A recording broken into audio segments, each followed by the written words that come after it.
नमस्कार, मैं डॉक्टर जोगेश Vishan Lasani, consultant cardiology medicine hospital से। आज हम एक विषय पर डिस्कशन करना चाहेंगे, सीटी coronary angiography versus invasive angiography. इसमें मैं महत्वपूर्ण बात ये कहना चाहूँगा कि व्हाट्सएप में काफ़ी लोग पढ़ करके आते हैं और मेरे से सवाल पूछते हैं कि साहब, जब इन्वेजिव एंजियोग्राफी के बजाय सीटी कोरोनरी में भी सेम चीज़ पता चलती है तो हम इन्वेजिव एंजियोग्राफी क्यों करते हैं। तो मैं इस गलत धारणा को पहले दूर करना चाहूँगा कि सीटी कोरोनरी एंजियोग्राफी इन्वेजिव एंजियोग्राफी के जैसे एक जैसी चीज़ें नहीं हैं। सीटी कोरोनरी एंजियोग्राफी एक ऐसे माध्यम है, एक ऐसी जांच प्रक्रिया है जिसमें हम डाई को नसों में देते हैं और उसके बाद में हम हार्ट की जो नसें रहती हैं उसको अगर देखते हैं तो उसको हम सीटी कोरोनरी एंजियोग्राफी कहते हैं। यही जब हम कन्वेंशनल तरीका जब इस्तेमाल करते हैं तो एक आर्टरी के ज़रिए जाते हैं, एक आर्टरी के ज़रिए एक सॉफ्ट कैथेटर लेकर के जाते हैं और हार्ट की नसों में डायरेक्ट डाई देते हैं और उसके बाद में जो दिल की नसों को जो देखते हैं उसको हम लोग कन्वेंशनल इन्वेजिव एंजियोग्राफी कहते हैं। इन दोनों ही चीज़ों में मुझे विशेषता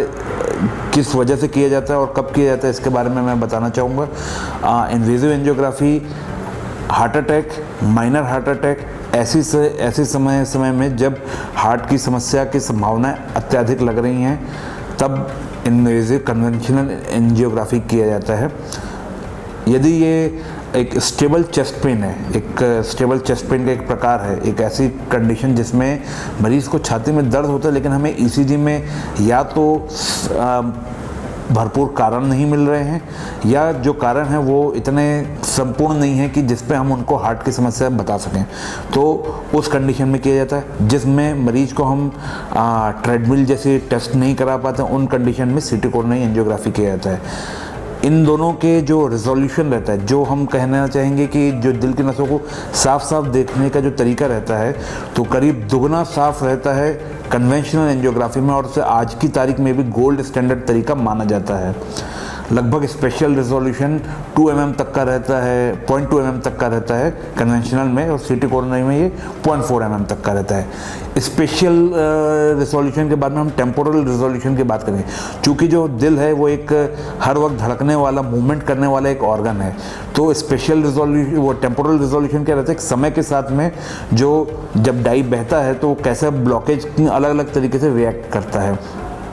तो कन्वेंशनल एंजियोग्राफी इसमें ज़्यादा बेहतर माना जाता है। तीसरी चीज़ जो रहती है, जो तुरंत इंटरवेंशन किया जा सकता है, जिसमें एंजियोप्लास्टी किया जा सकता है। समझ लीजिए कि अगर हार्ट की नस पूरी बंद है और उसे अर्जेंट खोलने की आवश्यकता पड़ जाए तो ये कन्वेंशनल एंजियोग्राफी के ज़रिए ही किया जा सकता है। इसलिए जो कन्वेंशनल एंजियोग्राफी है, अगर हार्ट अटैक की संभावनाएं अधिक लग रही हैं, हार्ट की समस्या की संभावना अधिक लग रही है तो हम कन्वेंशनल एंजियोग्राफी की तरफ जाते हैं। यदि ये संभावनाएं बहुत ही कम लग रही है, इंटरमीडिएट प्री टेस्ट प्रोबेबिलिटी जिसे हम कहते हैं, जैसे जवान व्यक्ति आया, उसको दर्द सीने के दाहिने तरफ हो रहा है या ईसीजी में कुछ ऐसे बदलाव हैं जिसको हम प्रॉपर तरीके से रूल आउट नहीं कर सकते कि ये किस वजह से हैं। प्री ऑपरेटिवली अगर किसी पेशेंट को, उम्र दराज पेशेंट है, 50 से 60 वर्ष की उम्र है और उसको हम ईसीजी में हल्के फुल्के से चेंजेस हैं और किसी ऑपरेशन के लिए तैयार कर रहे हैं तो हम लोग सीटी कोरोनरी एंजियोग्राफी करते हैं। धन्यवाद।